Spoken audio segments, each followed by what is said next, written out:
So my name is Brandon Harris. I'm originally from Orlando, Florida, born and raised. And I've been an ESL instructor for about 10 years now. I think God called me to be a teacher.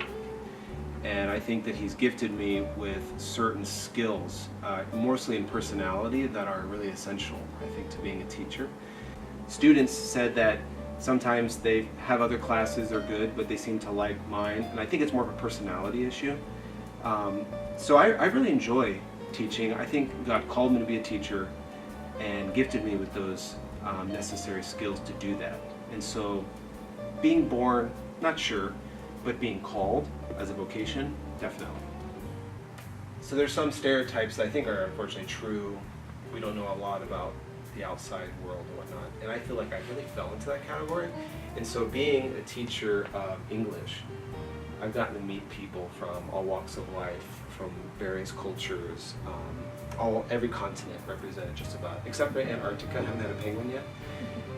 And I've benefited because it's opened my eyes to see that cultures are, it's not always that things are right or wrong, things are just different. And I have gotten to see how people process and do life. I think one very important lesson that I've learned and gained from my experience with my immigrant students is two. I'll give you two. Is number one, how important community is. So we have a sense of, as being Americans, really emphasizing individualism, independence, and so we sort of don't depend on the community because we're not a collectivist culture. But I've come, I think, being married to my wife and being around many from collectivist cultures, come to see the value and need for those relationships in the community to be a little bit tighter and not to be afraid to depend on one another. And the second one would be a deeper appreciation for how good a life that we actually, I think, we have here. Having the opportunity to teach internationals allows you to kind of get involved, not only in their life personally, but also some of the fun stuff as well. So I got to participate in many cultural festivities, and not in the sense of like, you go downtown Chicago and you just kind of take part of this sort of, big city sponsored one, but privately. I think I actually find excuses, every possible excuse to include something cultural into the lessons. I think it's almost necessary. I think one thing is being very vulnerable.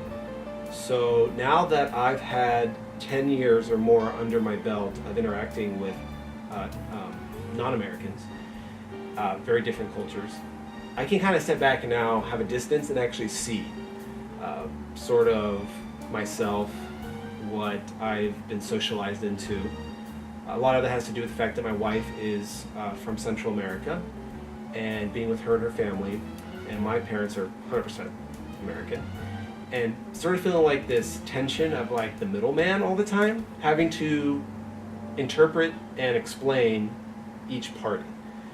So I think it gives me sort of a good leg up on how to do that in the classroom. So for example, we talked about whether it was part of the lesson or somebody brought it up, it was about like asking someone out to dinner or lunch. And I love this one, is I said, if someone invites you and says, hey, I want to have dinner with you, let's go here or there, who's paying? And most of my students would say, well, if so-and-so invites me, I think that they're going to treat me to lunch or dinner. And I say, no. In the United States, unless someone explicitly says, I got it, I'll cover this. Just because they ask you to come join them for dinner or lunch does not mean they're going to pay. In fact, it's probably the opposite. They have to somehow make explicit what their intention is. And so I weave that into the lesson in order to kind of prepare them so that there's less culture clash, because that's a very awkward situation if a student gets invited by their American coworker and they say, hey, let's go, grab a bite to eat at, I don't know, Tony's Subs or something like that, and the expectation is, oh, this is great, they're inviting me out. And I said, no, actually, it's a Dutch style. Everybody's paying for themselves. This is a lot more common. I think with any relationship, there is a give and take. So they have that saying, when in Rome, do as the Romans. But I think it's a better way to think of it as, when in Rome, do as you would to have good relationships with the Romans. So for me, I like to think that understanding is more important than conformity.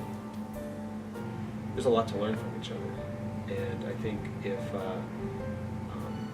I think that ESL teachers, adult education teachers, can really help bridge that gap, if they are Americans, and then meeting some immigrants and being able to share these things. There's a very famous picture of one of our former presidents in the Oval Office with his feet up on the desk. And in class we were talking about different cultural values. Is this a bad habit or is this an acceptable habit? And one of the habits happened to be putting your legs up, whether it's the couch, table, coffee table, your desk.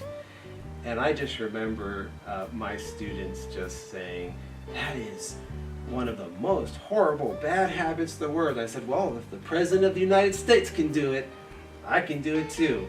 But that was just a fun moment for us to kind of see why, ask the question, why is that bad? Why is this bad? What is this communicating? And most students would say, well, it's dirty. You're putting your dirty feet, you're showing me your dirty feet, it's very disrespectful.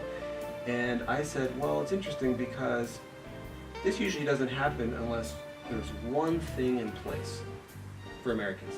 And that is, if I feel so comfortable to kick back and put my feet up in your presence, it means our relationship is actually very deep. There's a sense of trust, a sense of camaraderie that I don't have with everybody else. Most people, you'll sit like this, and very formal, like most of their time together already. But when my best friends come over and we're just talking and having a great time, they'll just sit back, kick their legs up right in front of me, maybe even put their legs on me. And that's okay, because what that signals to me is deep friendship and trust. And so this is one of my, I think, favorite memories of being able to show how cultures can be different, not necessarily right or wrong, but different in trying to find the heart to discern, what is it that these kind of customs or habits are really doing, and seeing that, wow, there might be another way of looking at this that I hadn't thought about. So I think my students liked it, but I'll refrain from kicking my feet up in class for their sake. I look at the ESL teacher as much more than somebody who knows grammar well.